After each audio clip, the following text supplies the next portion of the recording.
ఆ వీడియో ఉందా sir? Play చేయగలరా మీరు అడిగిన దానికి? ప్లే చేయండి. మీరు శాసన మండలిలో అడిగారు అన్నారు కదా, అవును. ఆ వీడియో ప్లే చేయగలరా? ప్లే చేయి. ఓకే మల్లన్న గారు, అంతలోపు Mallanna garu, yes, right to recall అనేది మీ కళ. అధికారంలో లేని పార్టీగా దాన్ని ఎలా సాధిస్తారని అనుకుంటున్నారు? ఎలా యూత్ మిమ్మల్ని ఆ విషయంలో నమ్మాలి? ఇప్పుడు ఇక్కడ ఉన్నటువంటి వాళ్ళు ఉన్నారు కదా, ఇప్పుడు ఇక్కడ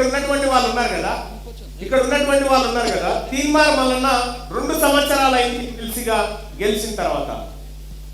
తీన్మార్ మల్లన్న ఎమ్మెల్సీగా గెలిచిన తర్వాత ఒక మాట చెప్పిండు, ప్రతి సంవత్సరం నేను ప్రజలను అడుగుతా, నా పర్ఫార్మెన్స్ మంచిగా ఉందంటేనే మీరు నెక్స్ట్ ఇయర్ కి ఛాన్స్ ఇవ్వండి, లేదంటే రిజైన్ చేస్తా అని చెప్పిన. ఇదే కేయూ ఇష్యూ అని ఉంటుంది చూడు. ఓకే, నీ పేరేంటి బాయ్ సార్? నా పేరు Bharatiya, Kakatiya university political science స్టూడెంట్ని. ఇంకోటి సార్, మన దగ్గర కాకతీయ యూనివర్సిటీలో చాలా కోర్సులు లేవు. Okay okay. ఆ కోర్సులు ఉస్మానియాలో ఉన్నాయి కానీ కేయూలో లేవు. For example MSc geography, MA anthropology, ఇంకా చాలా కోర్సులు. ఆ కోర్సులు కేయూలో ప్రవేశపెట్టాలా, కేయూలో ప్రవేశపెట్టాలా. దాన్ని మీరు శాసనమండలిలో ముఖ్యమంత్రిని అడుగుతారా? అది మీ వరకు పవర్ ఉంది కాబట్టి దాన్ని ఉపయోగించి మీరు చేస్తారని అనుకుంటున్నాను. రెండవది, సెల్ఫ్ ఫైనాన్స్ కోర్సులు ఉన్నాయి చాలా వరకు. ఆ సెల్ఫ్ ఫైనాన్స్ కోర్సులు రెగ్యులర్ కోర్సుగా మార్చాలా.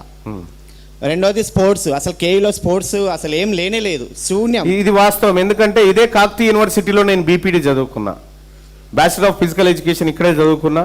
స్పోర్ట్స్ అయితే సర్వనాశనం అయిపోయింది. మొన్న ఫిఫా వరల్డ్ కప్ అయింది కదా, ఫిఫా వరల్డ్ కప్ లో భారతదేశం టీం ఉందా? ఎన్నేళ్ళ ఆయనో తెలుసా మన టీం లేక? 30-40 ఏళ్ళ మన ఫుట్బాల్ టీం లేక క్వాలిఫై అవుతలేదు. మనం కేవలం మన యూత్నంతా ఏం చేస్తారంటే, కరెక్ట్గా మిమ్మల్ని అందరినీ పాలిటిక్స్ వైపు చూపించకుండా ఏం చేస్తారు తెలుసా? కరెక్ట్గా ఈ యూత్నంతా ఐపీఎల్ ఎన్ని రోజులు నడుస్తుంది? 2 నెలలు నడుస్తుంది ఐపీఎల్. 2 నెలలు ఐపీఎల్ అయిపోగానే మళ్ళీ ఏమవుతుంది? ప్రో కబడ్డీ అని వస్తుంది.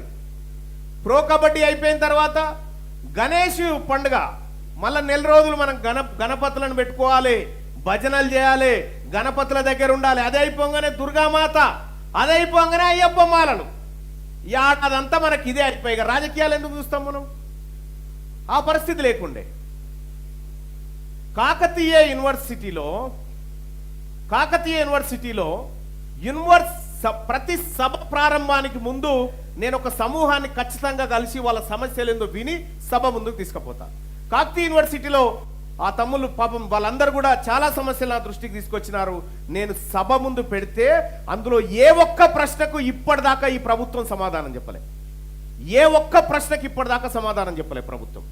మీకు యూట్యూబ్లో నేను శాసన మండలిలో కాకతీయ యూనివర్సిటీ గురించి మాట్లాడినటువంటి వీడియో ఉంటుంది, జస్ట్ మీరు సెర్చ్ చేసి ఇగో.